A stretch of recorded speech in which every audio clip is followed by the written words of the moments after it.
Good morning, everybody. Hope you're doing well on this Thursday, beautiful Thursday. Here on To The Point. Lots to chew on today. Going to get into a number of different things.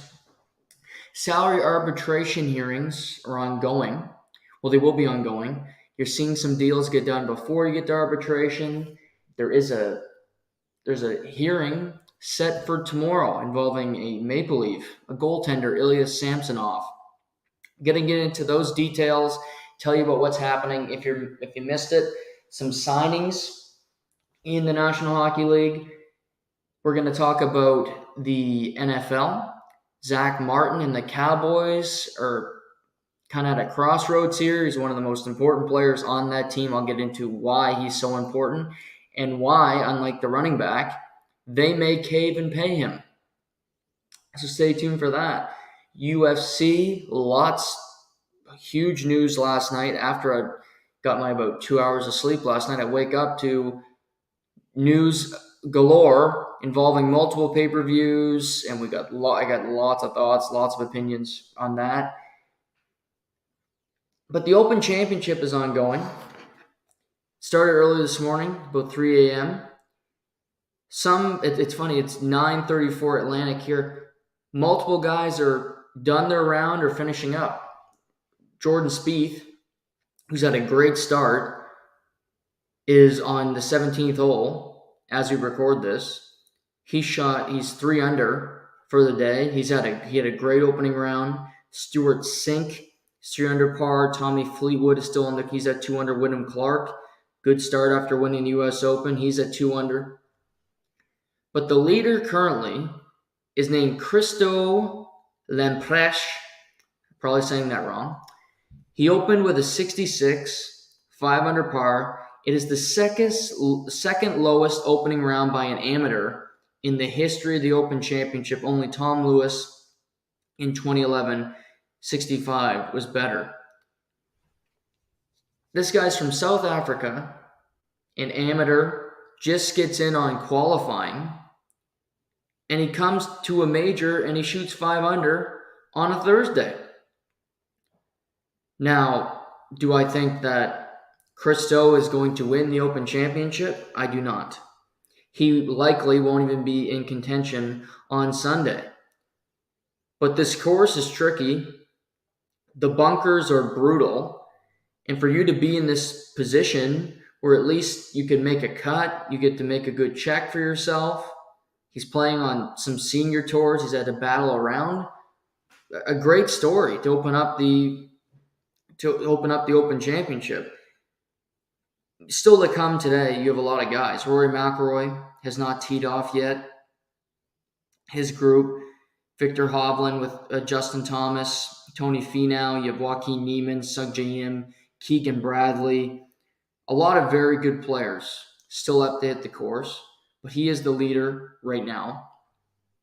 Some big names, Brooks Koepka is even through 14. Cantlay is even par through 13. Scheffler even. Schauffele, Ricky Fowler. Cameron Young. Corey Connors just began his round. He parred his first hole. So he's just getting on the course. Cameron Smith, last year's champion, is +1 through 13. Matt Fitzpatrick, major winner, is +2 through 16. So he's almost done his opening round. Bryson DeChambeau struggling, +4 through 11. But yeah, I mean, the top of the leaderboard currently, you see Shane Lowry. He's a former Open Championship winner, so a past champion there. Adam Scott's at 1 under par. Patrick Reed had a brutal start to the day, but he finished 1 under, T10 right now. It's a solid day. Sam Burns is at even par. Matsuyama. So the course is playing tough. Birdies are hard to come by. I watched a few of Brooks Koepka's holes this morning, the one just before I started recording, and his putting is not there yet. He's going to need to find that if he's going to win. He had a really good look for birdie, didn't read the putt right, missed pretty terribly. But the key here, you're playing a links course. The bunkers are menacing. You don't want to miss a fairway either. At the British Open Championship, because it's the Brits and they're going to make everything high and mighty, it's not a very pleasing golf course to look at. It's not pretty. It's not like anything you'll see really in the US, quite frankly, or when they played up in Canada. I don't find the courses over there all that nice, all that good to look at. I think they're very tough to play. And in particular, the wind is pretty crazy today, and they're calling for a really rainy weekend. The conditions are not going to be good. It's going to be wet, it's going to be cold, and it'll be about survival and just playing smart. Bombing a drive and missing the fairway even a little bit.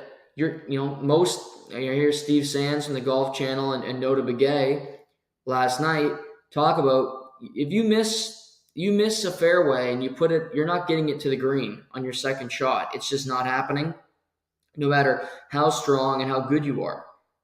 So it's about precision. It's about these guys that are not huge risk takers, really. They play conservative, and their second shot is where they make their money. Spieth has done that today. Obviously, Christo is not exactly a bomber. I think of a guy like a Colin Morikawa. To me, this screams him. That benefits him. When he wins his majors, it's not because he's out driving everybody, because he doesn't. But he's playing later today. I'm curious to see how he plays. I think he's going to play really well here. He almost won a few weeks ago at the Rocket Mortgage, and he was in the playoff with Canadian Adam Hadwin and Ricky Fowler, and he didn't pull it out. He didn't end up winning, but he was close. He had that feel of getting back in the win column. It's a major. The conditions are set up for him to play well, to attack this golf course and play it with his brain and not so much with power and just complete domination. If he can play it smart, if his putting is on point, I think he can have a really good weekend. What I just described doesn't scream Rory McIlroy. He takes more chances. If he can bomb it and put it in the middle of the fairway, great. He'll have the upper hand over everybody because nobody hits it farther than Rory. But again, if he's hitting it 440 yards and he misses a fairway, what's the point? It needs to happen or you're going to be in trouble. I think of Morikawa, even a Max Homa. If he can keep that driver in the fairway, which he's been struggling this season to do, he can be dangerous. Joaquin Niemann, the same way. These type guys, they're tall, but they're really thin, and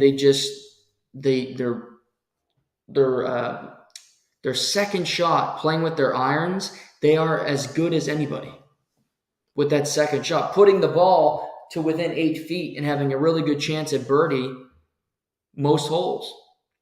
Hitting 15 out of 18 greens, 15 out of 18 fairways on the day. That's what you're looking for. That's going to get you in business and give yourself an opportunity to win the tournament. For a lot of these guys, if you're Scheffler, Koepka, you want to get a birdie before the end of the day. But what I will say is even if you finish even par, we don't know how Rory's group's going to play. But let's say it's 5-6 under par. I don't think it'll be more than that after the first day. You're okay. You're not out of it. You don't want to play yourself out of the tournament on Thursday because you can do that. The old age saying, you can't win a major on a Thursday, but you can certainly lose one. I think at even par, you are still in a position to compete. Couple over, you're in tough. You're battling to make a cut. You got to have a really good round on a Friday when the conditions won't be as good as they are today. The way the weather is sounding over there at Royal Liverpool, it's going to be the best day of weather today. It's going to get progressively worse, more and more wet, and more chaotic for the players to find footing and play efficient golf.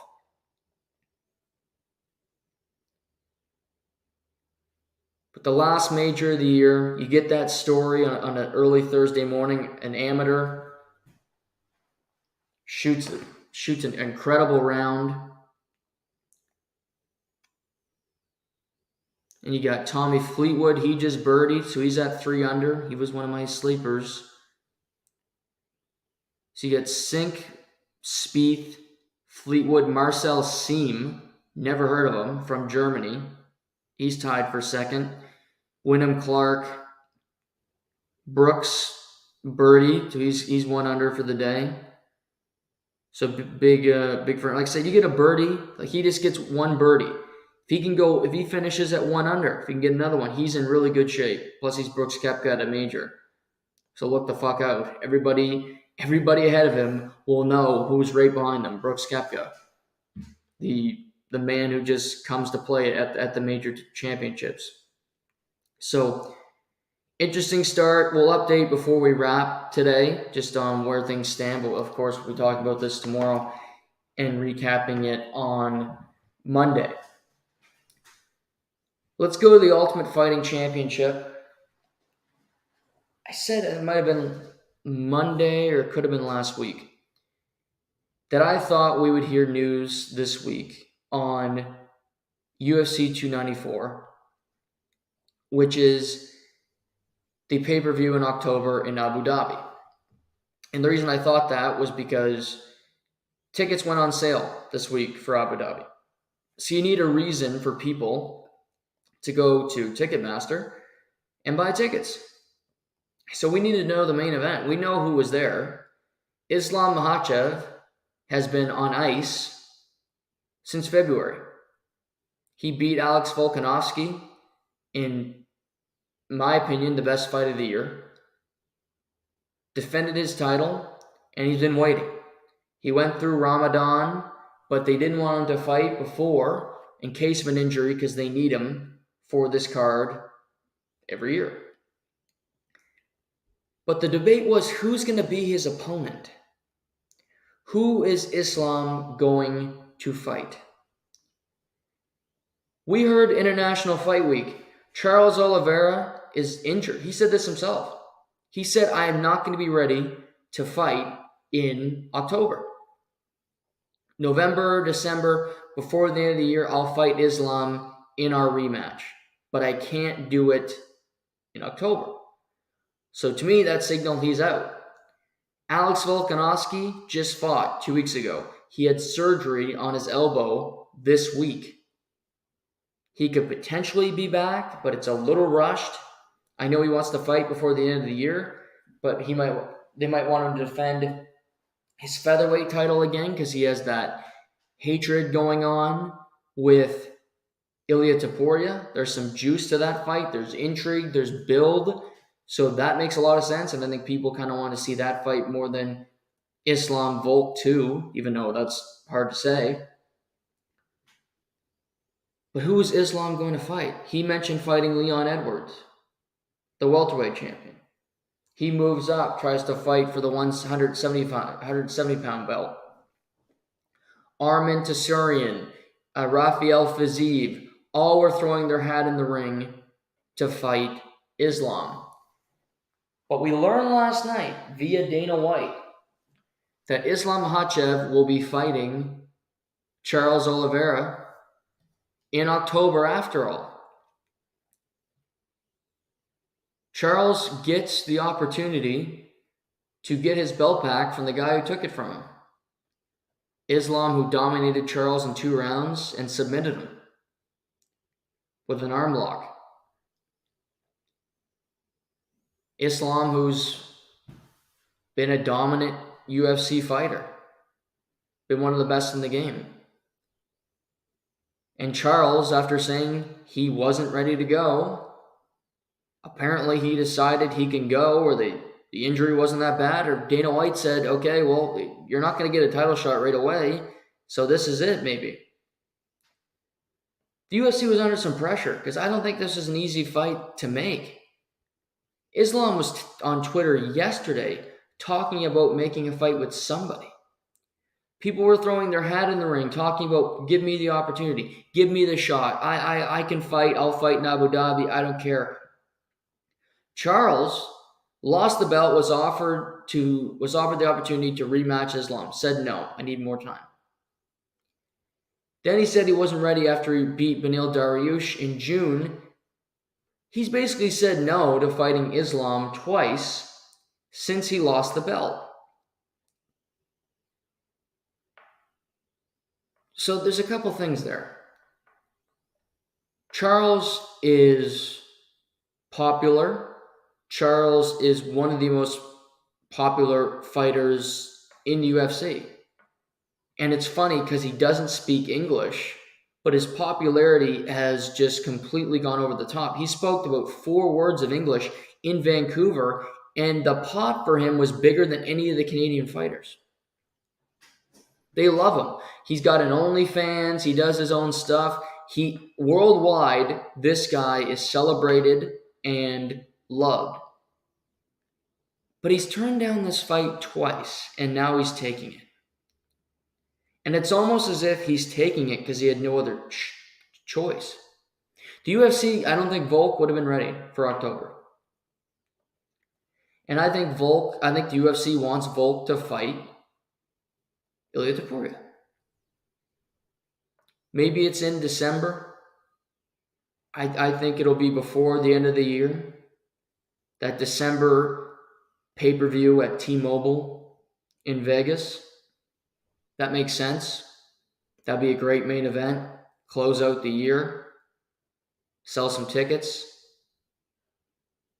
That would be good. And I think the UFC looks at it and says, we have a featherweight fight that people are going to be really excited about. And I think people look at it and say, maybe Volk will lose that fight. Maybe he'll at least be challenged by Ilya Topuria. Yair Rodriguez was no challenge. Volk dominated him. But Ilya's looked so good against Josh Emmett. He's never lost in his UFC career. And it's just a new opportunity. It's a new face. And I think it's something that Volk is actually excited about to challenge. So you have that championship fight. You have this championship fight. In a perfect world, Islam wins. Volk does whatever. Even if he loses the belt, it might be better for the UFC. He can go up to 155 and challenge for the championship again.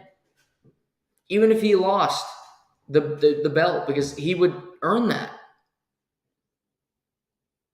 He would have earned the right to face Islam again because he's one of the best fighters of his generation. And Volk will fight anybody, anywhere, anytime. If he was pressed, I think he would have accepted the fight in Abu Dhabi. But I don't think the UFC could have hinged on it because his elbow is not completely healed yet. And they want that other fight, so they can't make it. So Charles must have been on the phone. They're telling his manager, we need you. Because we don't have anybody else. Dustin Poirier and Justin Gaethje are fighting in a week and change. And Justin Gaethje said last night what I've been saying forever. These two guys are going to beat the hell out of one another. They are not going to be ready to fight in October. Go back and watch the first one. Poirier could hardly walk. So that's no good. Benny Dariush coming off a loss? No, he's not getting a title opportunity. Michael Chandler? Poor Michael Chandler. He's on ice until Conor McGregor is ready to fight whenever he gets off the juice. He's with him on The Ultimate Fighter, and they have that going, and Conor is doing whatever Conor's doing, another stupid thing every other day. But Michael Chandler is unlikely to fight in 2023 because of the whole Conor McGregor thing. And if they ever fight, who the hell knows? But there's no word on that yet. Michael Chandler knows that's a big money fight.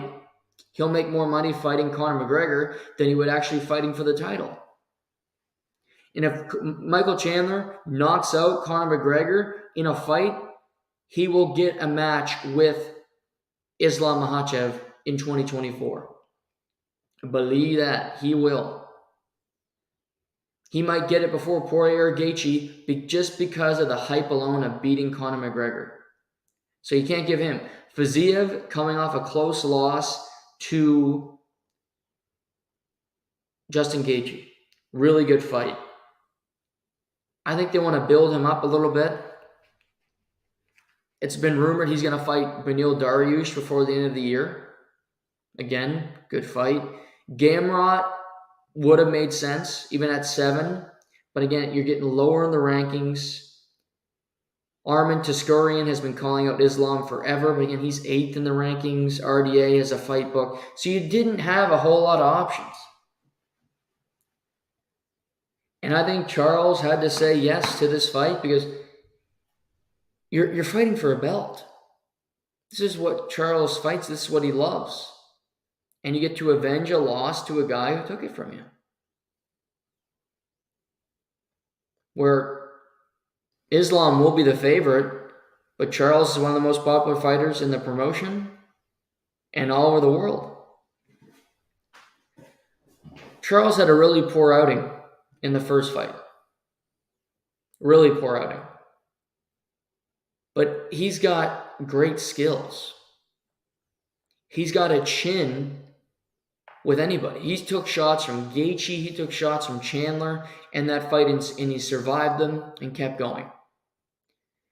He submitted people. He knocked out Michael Chandler. He submitted Justin Gaethje, Dariush. You go through it. Dustin Poirier. He's beaten the best of this division. So this style matchup is really fun. Because Islam's a Dagestani fighter. He wants to get you to the ground and he wants to beat you grappling.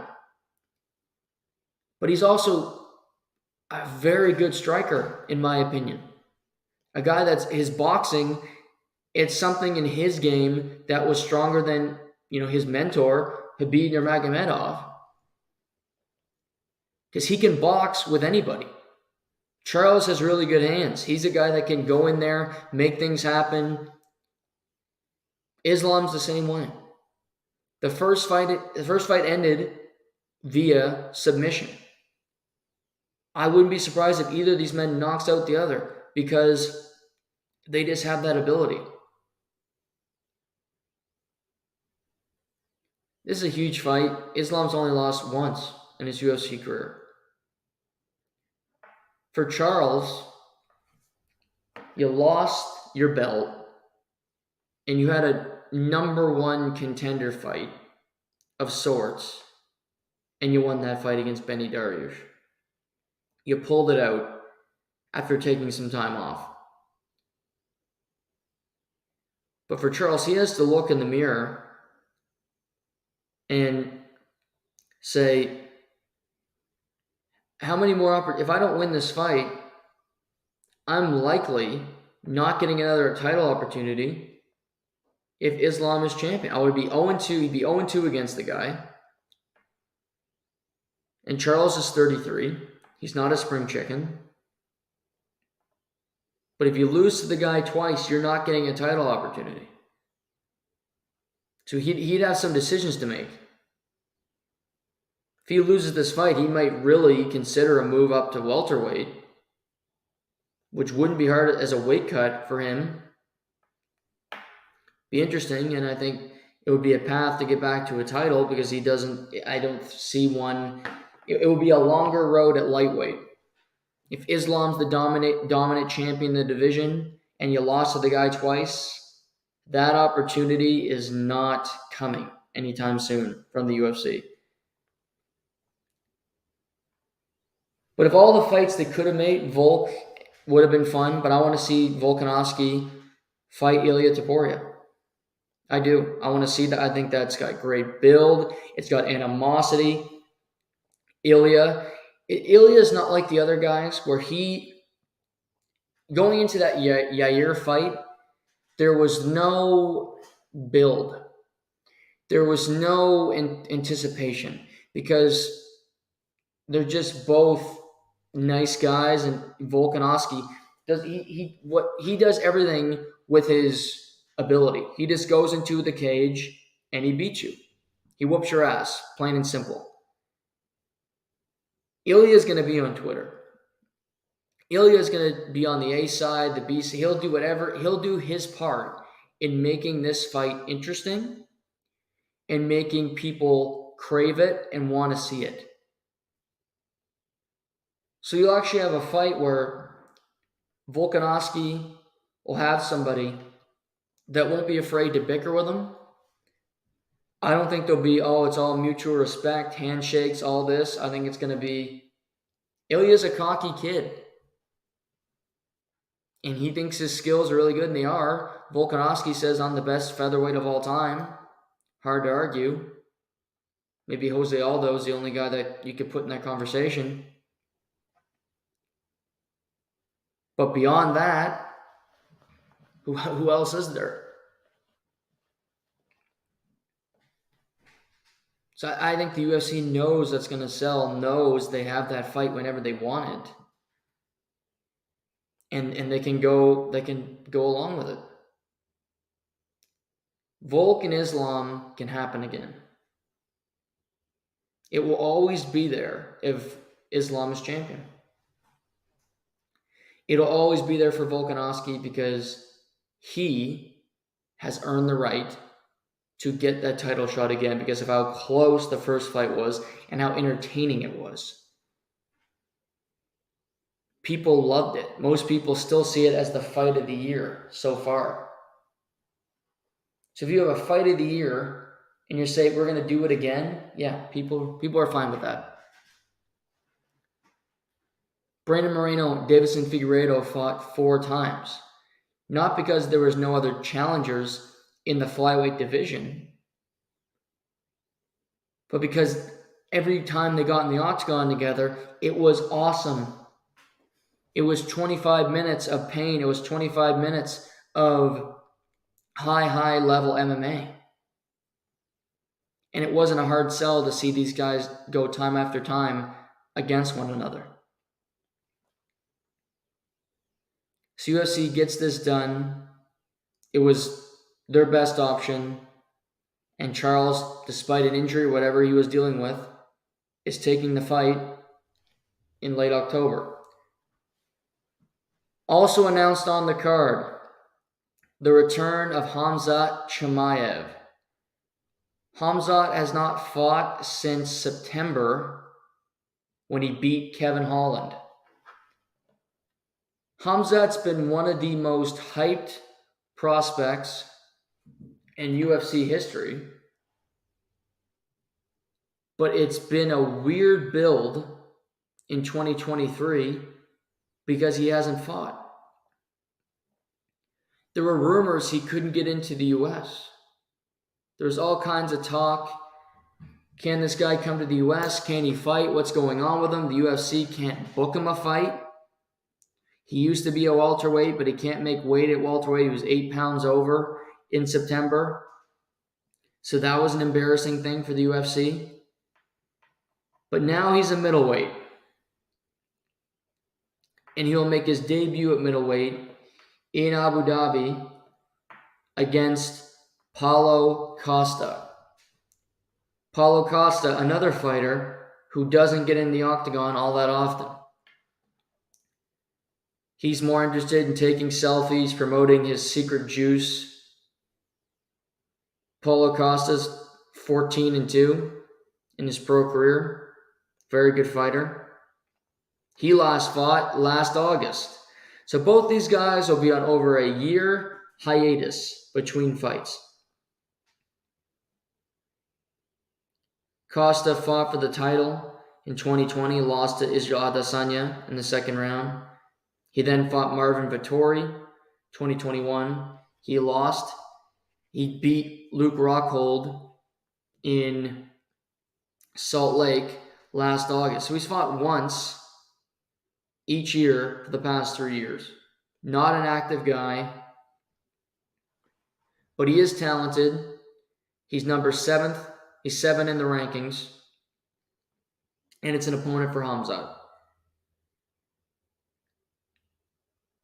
They could have booked Khamzat and, say, Marvin Vettori, but it's not as fun of a build. Dricus du Plessis is spoken for. We'll get to that in a couple minutes. Robert Whitaker just fought. Jared, the Black Beast Cannonier.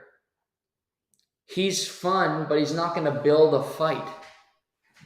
He's not the guy. He's not going to sell a fight as well. He's just kind of professionally gets in the cage and does his thing. Paulo Costa was the obvious choice. If they couldn't get Kamaru Usman, which would have been fantastic, but Usman wants to stay at 170 pounds. He doesn't want to go to 185 because he doesn't want to be in a position to fight Israel Adesanya because they're both from Africa and they have that lineage and they have that love and respect for one another, which I have no problem with. I'm fine with that. He wants to stay at 170, hopes if Colby Covington could become champion. You're telling me Kamaru Usman doesn't deserve a shot? He's beaten Colby Covington twice. He would, and he'd be in a position to get back in the title picture. So it's not going to be Leon. It's not going to be... Khamzat's not fighting for a title right away, so it's not going to be Israel. It's not Kamaru. So Paulo Costa was the obvious choice. Now, Paulo Costa was scheduled to fight in a week and a half in Salt Lake City, Utah. But he said from the beginning, I didn't sign the contract. I'm not doing this. He was going to be fighting an unranked guy in Aliskerov. But he ends up getting a much bigger fight. This will likely be the co-main event on the card. I can't see how it's not the co-main event on the card. And if Paulo Costa can somehow defeat Khamzat Chimaev, his stock is rising again, and before you know it, he's back into the swing of things in the middleweight division. He's currently number 7, but he wins that fight. He gets his name back into circulation. People are talking about him again, and I think he'd be considered for title opportunities in the not too distant future because Khamzat is that guy. He's the talk of everybody. But again, we haven't seen him fight. It's going to be over a year. He's never lost in his pro career. But his last fight was against Kevin Holland, and it really wasn't fair. Kevin Holland they switched 3 fights the day before the pay-per-view. It was one of the most messed up cards in UFC history. His most impressive win was against Gilbert Burns in a war at 170 pounds. And he won that fight, but it was very close. And this, I'd say Gilbert's a better fighter than Paulo Costa. But it's another opportunity for Khamzat to get his name, again, his first middleweight fight. I like this. Fun build. Costa is as cocky as they come. Khamzat is incredibly confident, undefeated, knows how good he is, says he can beat anybody in the middleweight division, wants to get that opportunity against the champion soon, which the UFC will do if he remains active. But this is the perfect opponent. This will sell. He will be a massive fan favorite in Abu Dhabi. He's another Muslim fighter. And him and Costa, it'll just be fun. It'll be fun inside the cage. It'll be fun before. This is good matchmaking by the UFC. And it's just, I think it's a smarter thing to do to scrap the Costa Aliskerov fight because Costa fighting an unranked fighter who doesn't speak English, you don't need that. On the Salt Lake card is still good. This fight gets removed from Salt Lake City, obviously. It was supposed to be the third fight on the card. But I mean, you look at it, that fight's gone. You still have Poirier, Gaethje, BMF title. Blachowicz, Pereira, number one contender. Ferguson, Bobby Green, Michael Chiesa, Kevin Holland, fun. Stephen Wonderboy Thompson, Michelle Pereira, that can be added to the main card.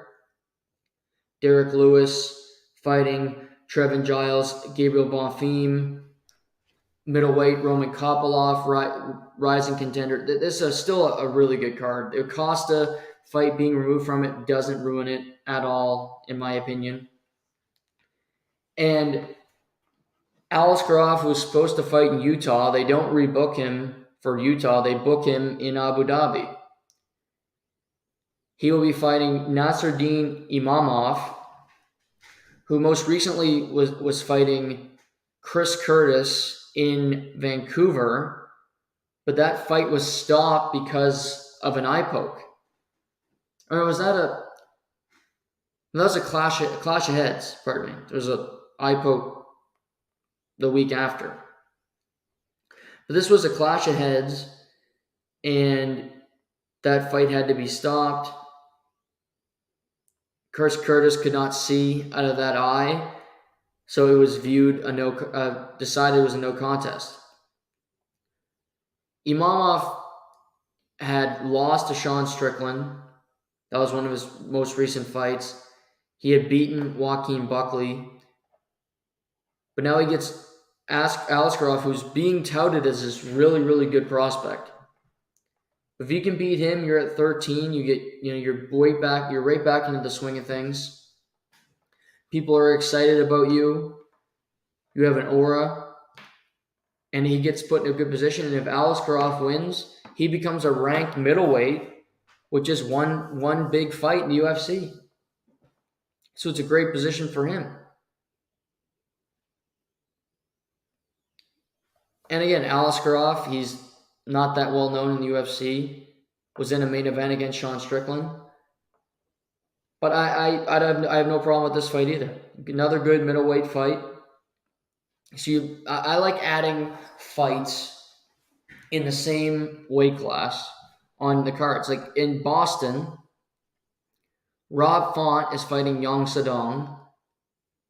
You have, obviously, the main event. You have Sean O'Malley fighting Aljamain Sterling. And I believe there's one more as well. They should do that more. They should do that often. Like, have the intrigue, have that the bantamweight night. Oh, and then there's Pedro Munoz and Marlon Chito Vera. That's awesome. To have three big bantamweight, and Garbrandt and Mario Bautista. Forgot about that one. So 4 bantamweight fights, but 3 bantamweight fights between ranked guys, all on the same night.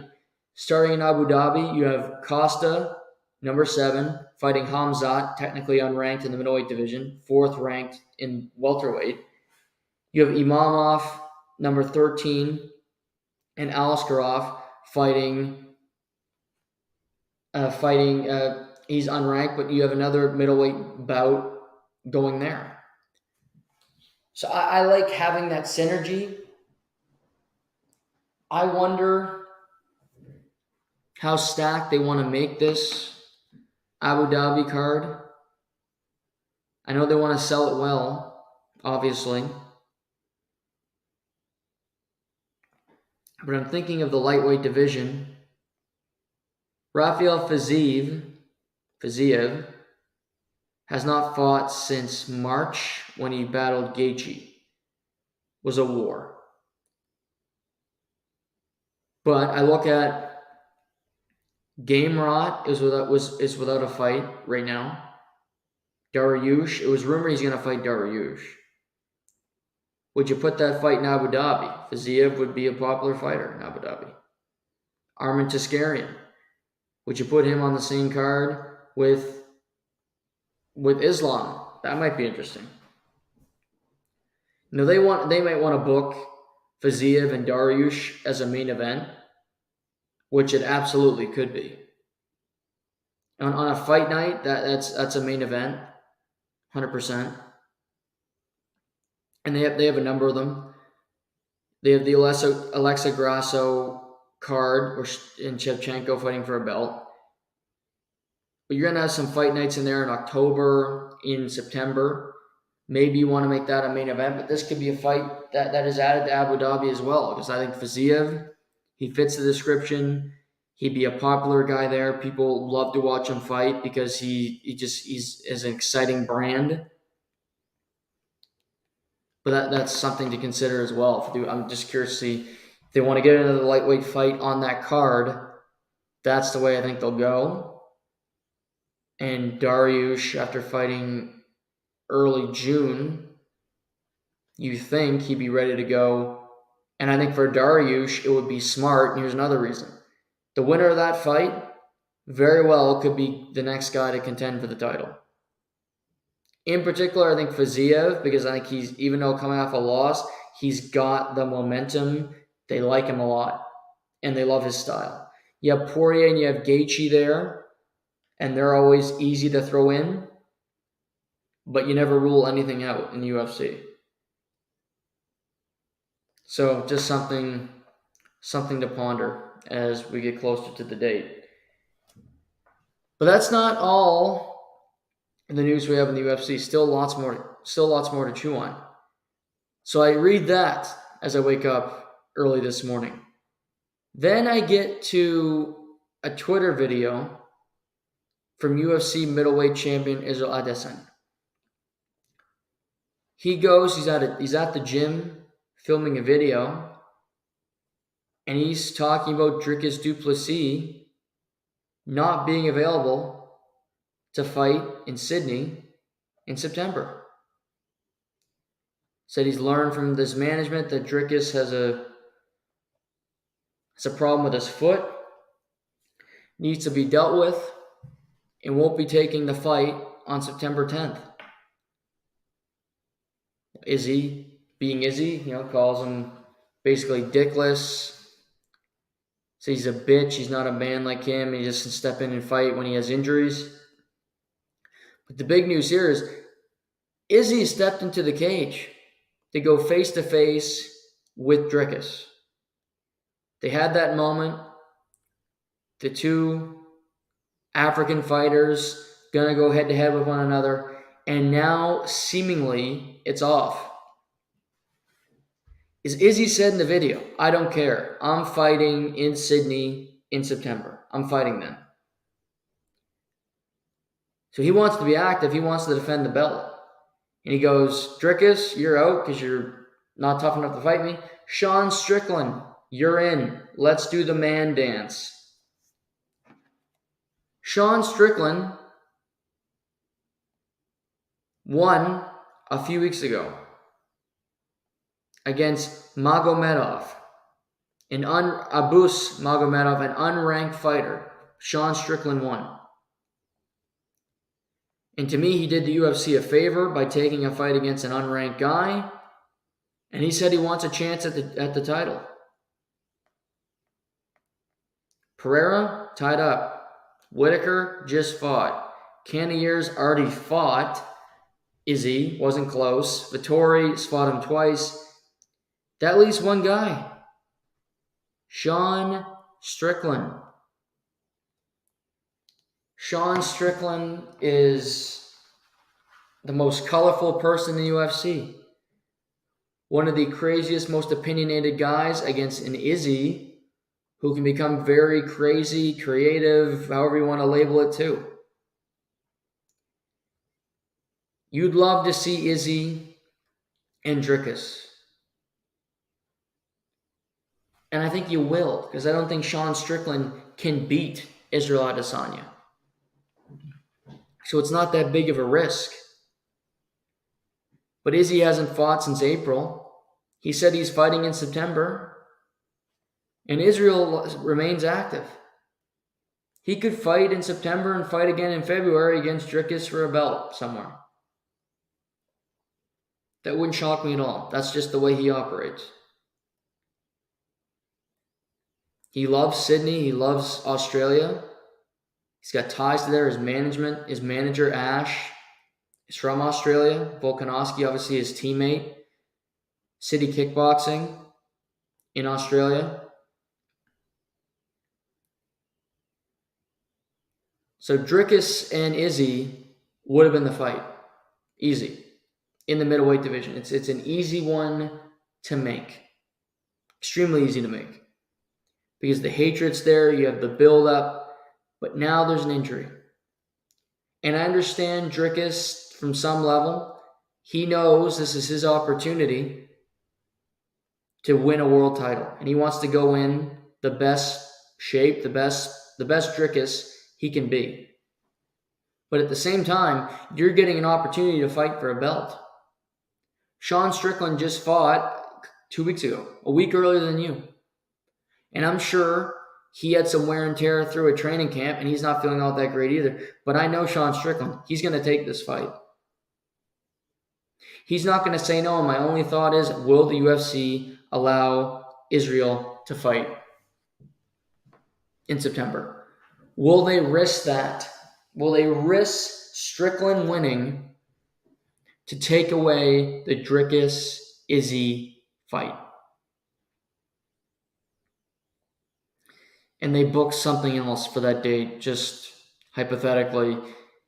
The vacant light heavyweight title, they go Magomed Ankalaev and Yuri. Is that what I'm thinking of? Who am I thinking of? I'm missing his name. Ankalaev and not Blachowicz. Yuri Prohaska. That's what I'm thinking of. Yuri Prohaska in Sydney. Doesn't make a whole lot of sense. Neither guy's from there or has ties.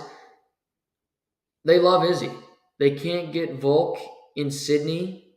I think they'll allow him to fight. It'll go against their better judgment, but they need to sell tickets to this event. Izzy has already said, I'm fighting on this card. And Sean Strickland is a draw, whether people like him or not. And like I said, I don't think Sean can beat Izzy. So in knowing that, you get a main event. You sell out the Sydney card. You get a bunch of City Kickboxing guys. You let Kai Kara France fight in that card. Tyson Pedro is going to fight on that card. And you have a really good night. A really successful night for City Kickboxing, for the UFC. And you say, okay, go take care of business. And we'll book you early 2024. Dricus, Israel, middleweight title. And maybe, just maybe, the blessing in disguise is, could there be a UFC Africa next year? And that the fight between the two African guys that are fighting for who's more African, could that actually be in Africa? What a scene that would be. If you have that title fight in South Africa, what will the crowd be like? Who will they cheer for? That would be huge. That would be a game changer. I'm not sure that there's enough that Africa can do and the UFC to have that event ready by 2024. But if these two aren't fighting in Sydney, you delay it a little bit and maybe, just maybe, you can make something happen down the line here. I don't know. But you got to respect Izzy. He always wants to fight. He said he wants to fight on that Sydney card. He's going to. He usually gets to call his shots. Sean Strickland, he hasn't fought him. That's the thing. Sometimes it's just, okay, I haven't fought this guy for the title. You get a look. He did the UFC a favor. He got a win in a main event at the Apex. Now you get a title opportunity in Sydney. Cool with it. Because Jared Cannonier might be more deserving. He beat Sean Strickland in December. But guess what? He's fought Izzy. We've seen that before. It wasn't interesting. Nobody wants to see it again. So, give us Sean. Give us that fight. There's no official confirmation that's happening yet, but I think it's going to. I think it's going to because they need that to happen.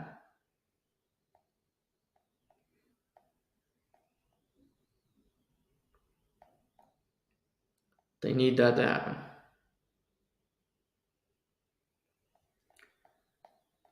So that's the news for UFC 293 in Sydney in early September. And there's another, just right now on Twitter. Dana White told, this is Adam Catterall, who's the co-founder of Fight Disciples. Just to get the quotes right. Dana White told me they're working on Leon Edwards versus Colby Covington for MSG in November.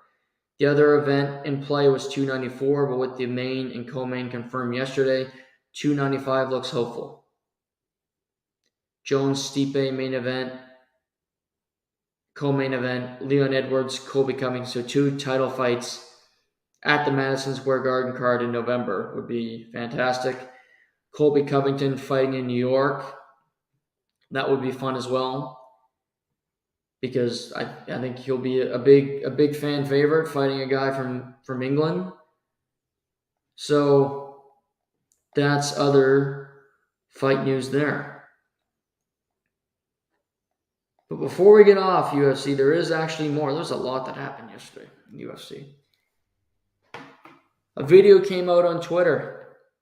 Umar Nurmagomedov training, his shoulder popped out while he was sparring, and he was scheduled to fight Corey Sandhagen in a couple weeks at UFC Nashville. A massive main event, Corey Sandhagen taking a big risk fighting Umar, who is so far down in the rankings, but he does it. And Corey Sandhagen said on Ariel's show that with a win, he would be guaranteed a title fight down the road. He's 4th. Umar is currently 11th. But Umar is out of the fight. Done. So what does the UFC do? Well, let's look at the rankings. Merab Dvalishvili, broken hand, not coming back anytime soon, not available. Sean O'Malley, fighting for the belt in UFC 292, August 19th. Henry Cejudo, out with an injury, wants to fight Merab when Merab is healthy. Petr Yan, 3 straight losses now for Petr Yan. We haven't heard from him since he lost to Sandhagen. Yes, Sandhagen.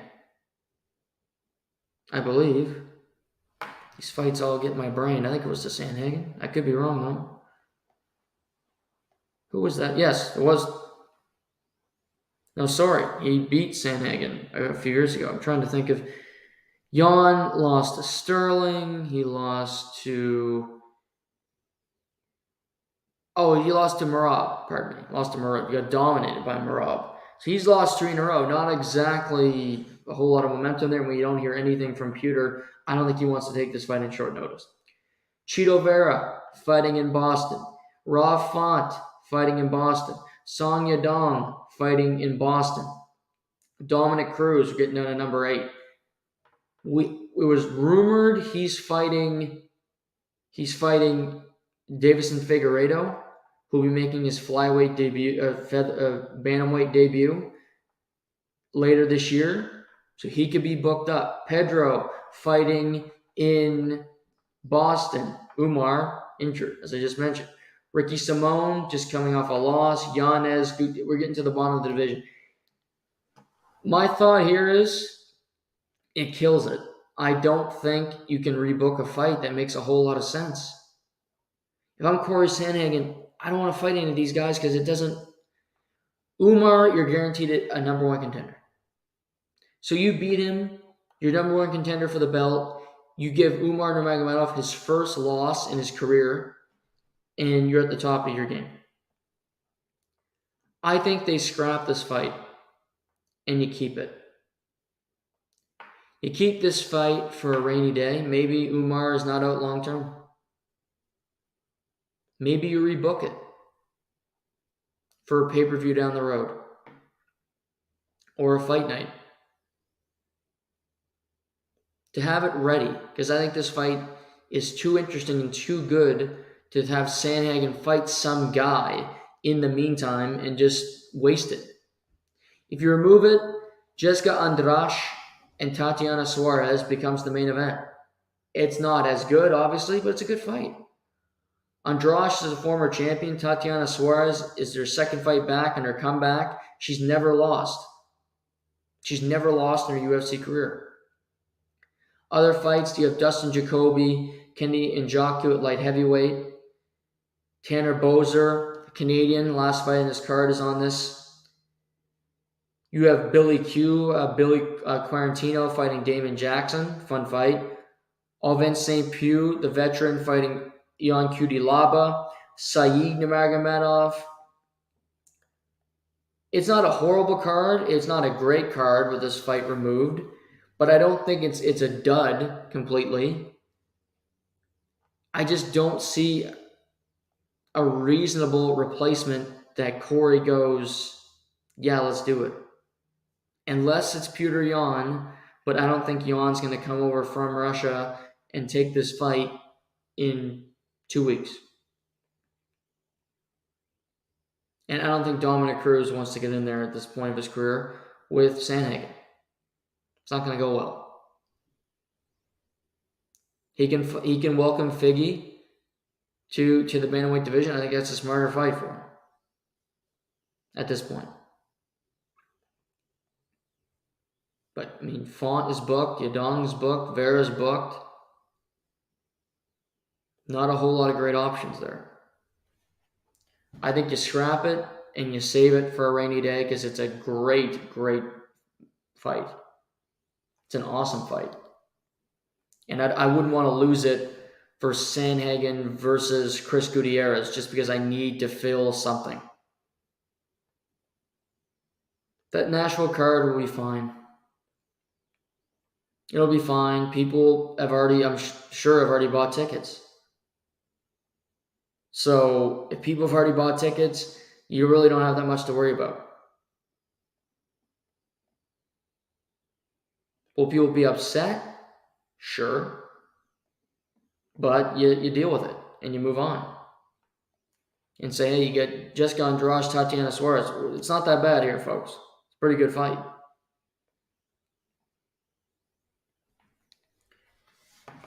That's the UFC update for today. Tomorrow we will talk about the card this coming weekend in London with the return of Tom Aspinall and some other big fighters from the London area. So big weekend for them. We'll preview that tomorrow.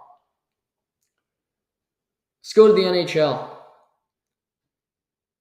Tomorrow morning, there's an arbitration hearing between the Toronto Maple Leafs and goaltender Ilya Samsanov.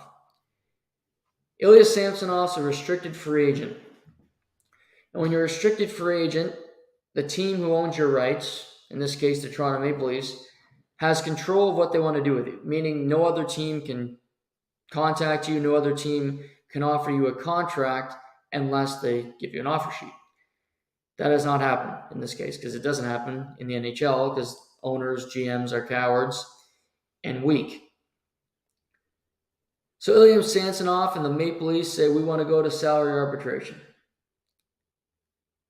And what happens is you have the team, you have Samsonov's camp, his agent, his other people, and you have the independent arbiter in the middle who decides on what the player will make monetary-wise the following season. Ilya Samsonov is seeking $4.9 million. That's what he is asking for. That's what he wants to make next season. The Toronto Maple Leafs want to pay him $2.4 million. A massive discrepancy, $2.5 million. You don't see that range all that often. So this is going to be an arbitration hearing that's going to be contentious, in my opinion, because $2.5 million, one side's going to walk out really unhappy. So what is Samsonov worth? When he was an RFA a year ago, Washington did not offer him a qualifying offer to keep him in town. They let him become a free agent. He went to Toronto on a 1-year deal, and he played well. He was the starting goalie that won a playoff series, the first one since 2004. So he's done something that no other goalie has done as a Maple Leaf in a very long time. What's he worth? Well, let's look around the league. These are the top goalie salaries. 1 to 10 is Carey Price, not playing, Bobrovsky, Vasilevsky, Gibson, Matt Murray, woof, Hellebuck, Binnington, Markstrom, Grubauer, Shesterkin. There are names in there that are clearly better than Ilya Samsonov. There are names in there that are clearly not as good, or you could argue are on his level. Let's go to 11. Elvis Merzlikins, $5.4 million. Tristan Jarry just got a deal from the Pittsburgh Penguins, $5.375. Darcy Kemper, $5.25. Demko, $5 million. Leonard, $5 million. Ullmark, $5 million. Cal Peterson, $5 million. Saros, $5 million. Jack Campbell, $5 million. We're getting to the names here. Aiden Hill, 4.9. Husso, 4.75. Knight, Spencer Knight, 4.5. Sorokin just got a new deal, but until it kicks in, he's making $4 million. Korpisalo, $4 million. Ilya Samsonov is, if I look at this list, I'd say he's probably worth $3.5 to $4 million bucks, just based on the salaries around the league. For the games that he plays, the production that he had last year, he's a pretty good goalie. Is he great? Does he have more to prove? Absolutely. But he's a pretty good goalie. And I think $2.4 million is really lowballing him. Let's look at the goalies who make that range. 2.2, Dan Vladar, backup goalie. Mackenzie Blackwood, 2.35, backup. Stuart Skinner, 2.6, backup. Anton Forsberg, 2.75, backup. Semyon Varlamov, 2.75, backup. Kaapo Kähkönen, 2.75, backup goalie. Vanacek, 3.4, fringe starter. So 2.4 would be making less than some backup goalies in this league.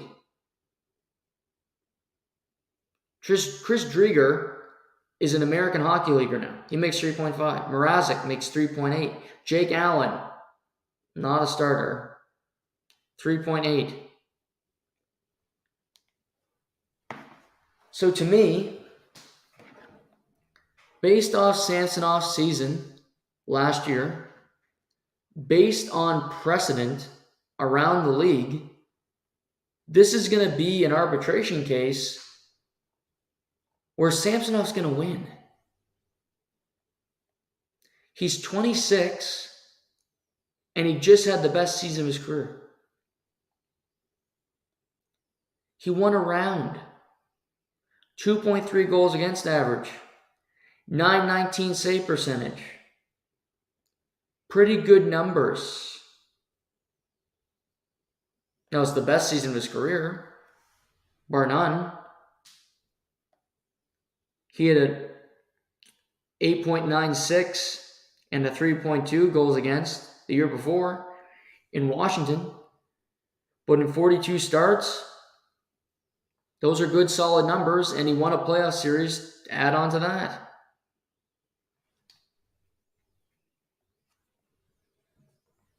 Do I think he's going to make $4.9 million what he wants? No.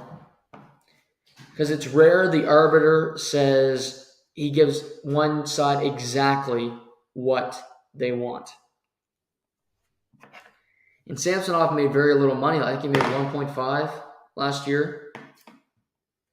So 2.4, I know I talked to my dad about this, and it's all about finances. And he says, well, that's a pretty good raise. And it is a pretty good raise. 1.5 to 2.4 is a really good raise. But when you have people around you who are less than, who aren't as talented, who don't have as good of numbers, who sit on a bench for more starts than you, that raise isn't quite so good, isn't quite so enticing. You want more. You get greedy, as we all do as human beings. So my guess tomorrow, if the two sides cannot come to a deal today, which I don't think they will, is Ilya Samsonov is going to get, I'm going to say $4 million a year. That's what I think the arbiter is going to decide. I think he'll make $4 million next year. Maybe it'll be 3.5. But I think in the $3.5 to $4 million range, that's what he's going to be paid. And we got to remember, this is only 1 year. It's a 1-year deal for the team and the player. And after this season, after playing on this deal, he will be unrestricted free agent. So you see teams find a compromise where they don't have to go to arbitration because you'd like to get him for more than 1 year. Some players really like going to arbitration because they get the money from the arbiter. They might not agree with it completely, but they get that money and then they become free the next year. If they want to leave their situation, if they're pissed off that the team wasn't willing to pay them what they felt they deserved, they can say, sayonara, see you later, see you bye, and they're gone.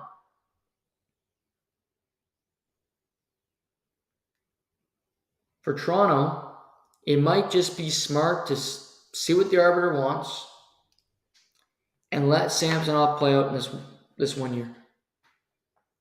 They have Joseph Wall, who's sitting there, who I think is a very good goalie.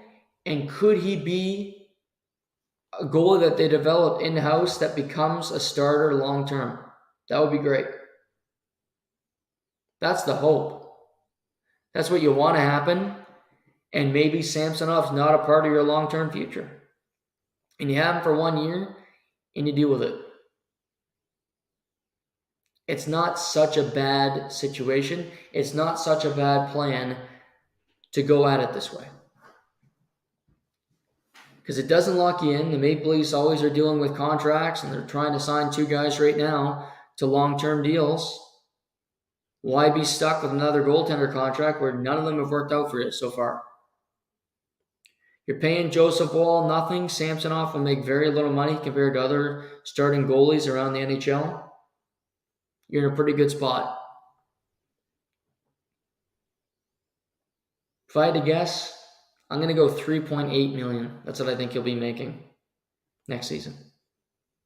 I don't see an arbiter signing with the Maple Leafs after the season he just had. It's 1 year, but it's what he's done. Again, if I'm a player, you're paying me for future success, not the past. What just happened? The most recent, I was great. Fuck 2 years ago. It was about right now, and I was pretty damn good for you. Freddie Anderson, all these other goalies, they couldn't win. I did. Toronto's still trying to sign Bill Nylander and Austin Matthews. No word on that yet. Nothing official. I talked about this. Elliot Friedman discussed that Matt Murray, apparently his health isn't all that good, and he could be an LTIR candidate for the Maple Leafs. I understand that if you don't have to buy him out. But if he's on LTIR and he can come back in mid-season, I don't want him around my team. I don't want him around my team again. I just don't view him as a competitive person. I don't view him as a guy that you want in your locker room. It's always something with him. It's always an injury. It's always a bump. It's always a bruise, injured in warm-up, and it's a constant headache that I wouldn't want to deal with. If he's on LTIR and he's going home and he fails his physical and you don't see him again until the end of the year, fine. Then you save some money because you don't have to buy him out and it doesn't hurt you against the cap in years to come. But if it's just, we're going to dump him in LTIR and he comes back in December, no. No thanks.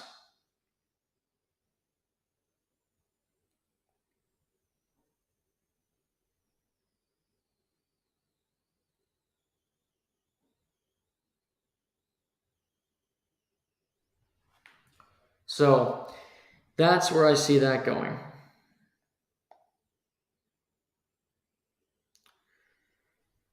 Other news, Seattle Kraken re-signed their head coach, Dave Hakstol, to the 2025-2026 season, so a 3-year extension. He had 1 year left on that deal. Gets to a second round, Game 7 this year, get that extension. They also extended Ron Francis this offseason, so they're keeping their structure together in Seattle. So good for Dave Hakstol after leaving, having that opportunity in Philly, not working out, becoming an assistant in Toronto, and now really succeeding in Seattle. And Winnipeg and Gabe Vilardi avoided salary arbitration. They agreed 2 years, $6.875 million. I like Vilardi. I talked to he was part of the package they got back for the Pierre-Luc Dubois trade. Vilardi can play. I think the only thing Winnipeg might regret is that it's a 2-year deal. That he can become free quicker, that he'll want bigger money because I think this kid can play. He's got a really good shot. He's got good hockey sense, strong hockey IQ, and he's the next wave of talent in Winnipeg, succeeding the Wheelers, the Scheifeleys, the guys that are moving out right now as they move into the future. He's a player to watch, and I think he'll be looked upon more and more in Winnipeg as kind of a game breaker and one of their top goal scorers alongside Kyle Connor. I was a little distracted there for a second because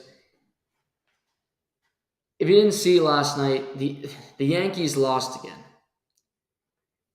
The Yankees lost again to the Angels. They got swept by the Angels and they lost two or three games to the Rockies. And Carlos Rodon pitched last night. He was one of their big off-season signings coming from the San Francisco Giants. And he got booed. He was in Los Angeles, but there was a lot of Yankees fans there. And he got smoked. I think he gave up 6 earned. I'm going to get this correct just to make sure. He gave up 5 for sure because he gave up 4 in the first 3 innings. Went 4 in the third, did give up 6 earned. There you go, Noah. Good brain. 4 in the third, 6 earned runs, smoked. Just smoked. Walked Ohtani twice, so we didn't have to give up a home run to him. But he gives up 6. They lose 7-3. They get swept in the series. As he's leaving the mound, he blows a kiss to the Yankees fans, blowing him. How about this in the New York Post? Headline, kiss ass. And the S's in ass are dollar signs. Rodon Yankees $162 million lefty, shows some thin skin and no command in latest loss. Yikes. The Yankees stink. They stink. I can only say it so many times. They need to... They can't buy at the trade deadline. They're going to, but they shouldn't. They're going nowhere. The media is just begging Aaron Judge, when you coming back? When you coming back? We need you. He's not coming back. Swept by the Angels in Anaheim, losing 2 out of 3 to the Rockies.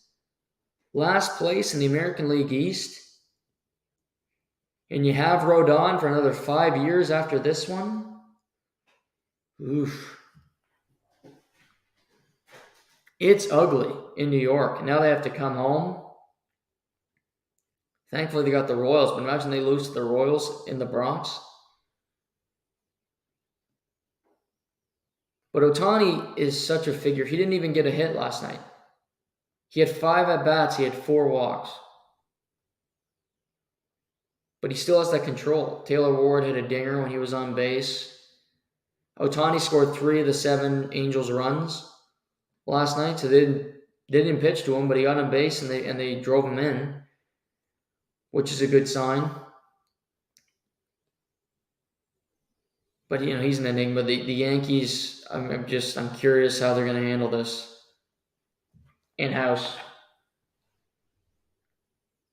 I don't think they want to fire Aaron Boone in season. I think that goes against everything that they're about.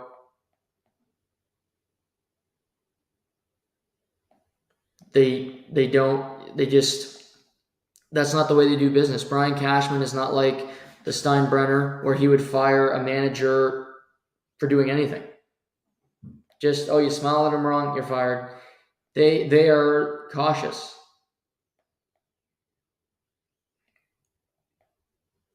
And now it's a predicament where they have a bunch of old players. They have the second highest payroll in baseball, and their team sucks. Their pitching's inconsistent.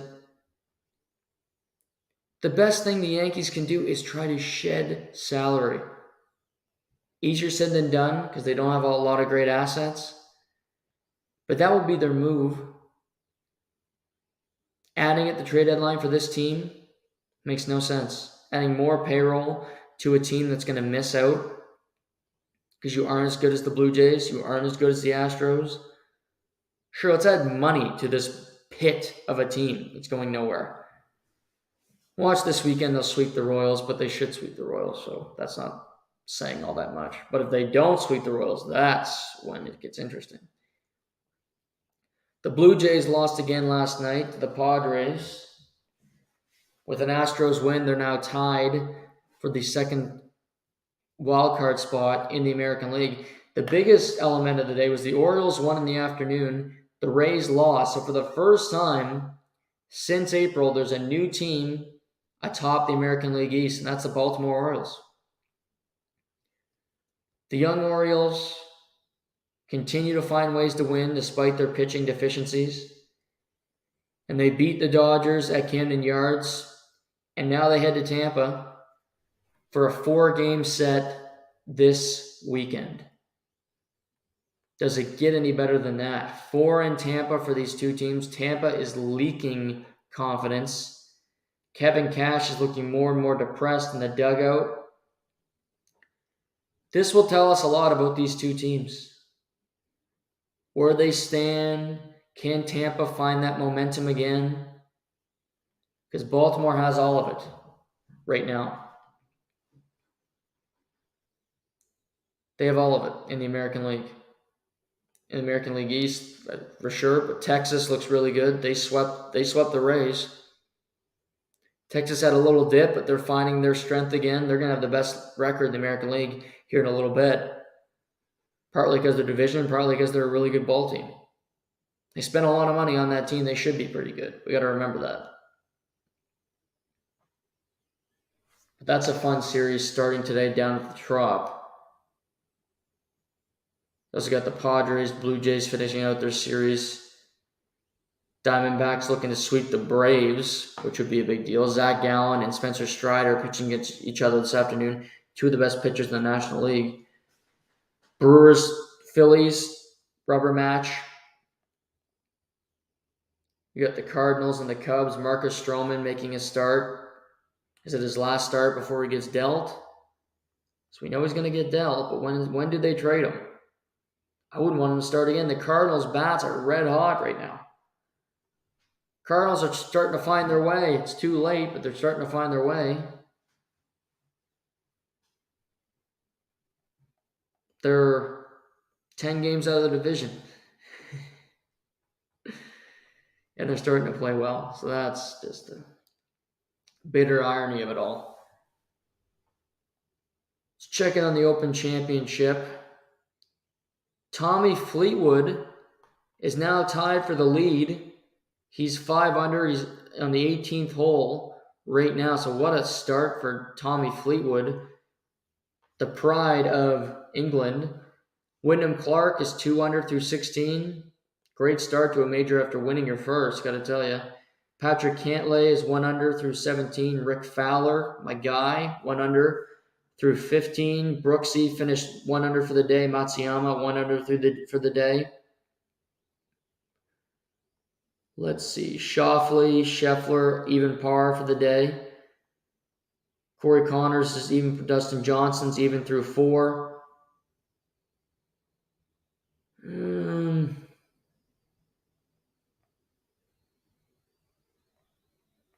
Let's see. No Rory yet. That group hasn't teed off yet. So you still got that big group to come up with. What a day for Tommy Fleetwood. He's had a really good season. He's played some really good golf. He's played well at the majors, just hasn't broken through. Maybe this is it for him. I have to see it to believe it because he always finds a way to lose, but great start for him to be in this position. I like Tommy Fleetwood. Great hair on him. What's going on tomorrow? Well, we're going to talk about the Open Championship, obviously. We'll react to any other news. If the Sauer arbitration comes out while I'm live, we'll talk about it. UFC London, we'll preview that tomorrow. Talk about some baseball from today. Oh, Zach Martin. I forgot to talk about Zach Martin. So Zach Martin for the Cowboys. 6-time All-Pro. That means you're the best player at your position. 8-time Pro Bowler. Wants a new contract with the Dallas Cowboys. Feels he's underpaid and wants a new deal before the season starts, or he's threatening not to report to training camp. He's 32, but over his career, he's been the best player, the best guard in football, really. Adam Schefter added, Cowboys have been open to working on contract extensions for CeeDee Lamb, Trayvon Diggs, and Terrence Steele. Jerry Jones has discussed restructuring Dak Prescott's contract, and now Dallas has one more contractual issue prior to camp. Zach Martin is unhappy with his deal. He's currently the 9th highest paid guard in the NFL with a salary of $14 million in 2023. The highest paid guard in the NFL for next season in Atlanta Falcon Chris Lindstrom will earn $20.5 million.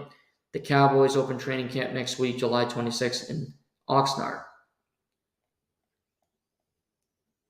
The reason why he wants more money is not just because he's the 9th highest paid and he's way better than the 9th highest paid. That's obvious. We hear about edge rushers. Edge rushers get big money. Micah Parsons, DeMarcus Lawrence, Nick Bosa, Joey Bosa, Khalil Mack. The players that wreck the game on the edge are the most talked about defensive players.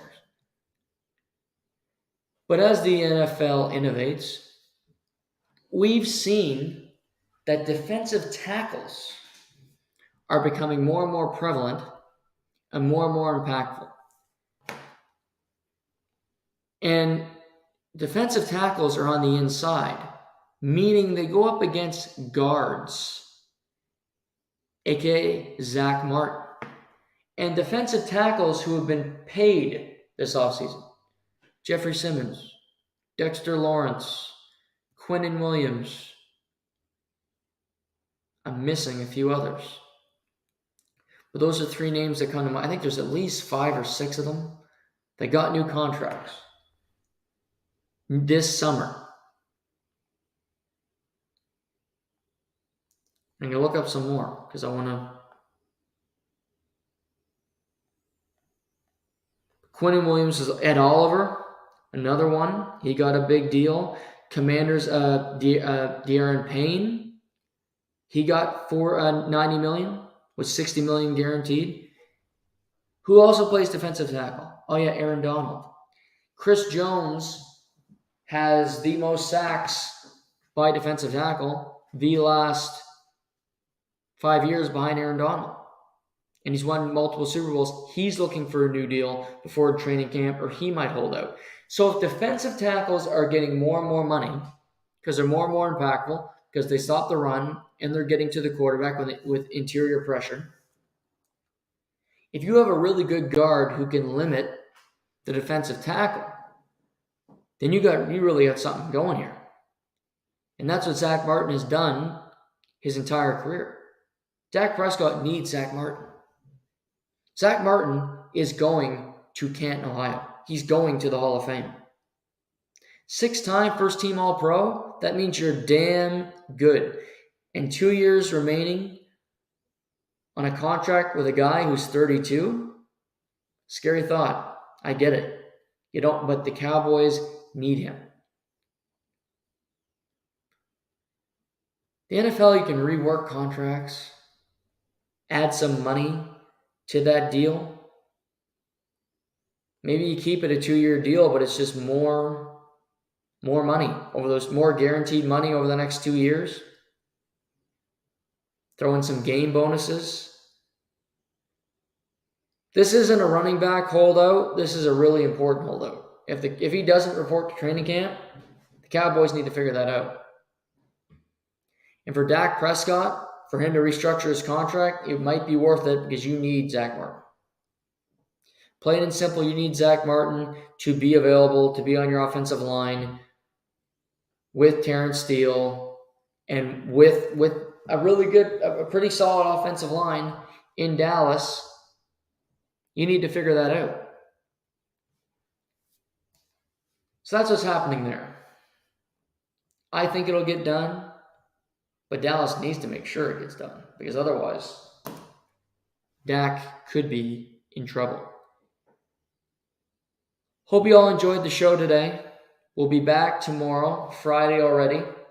Enjoy the rest of your Thursday. This is To The Point.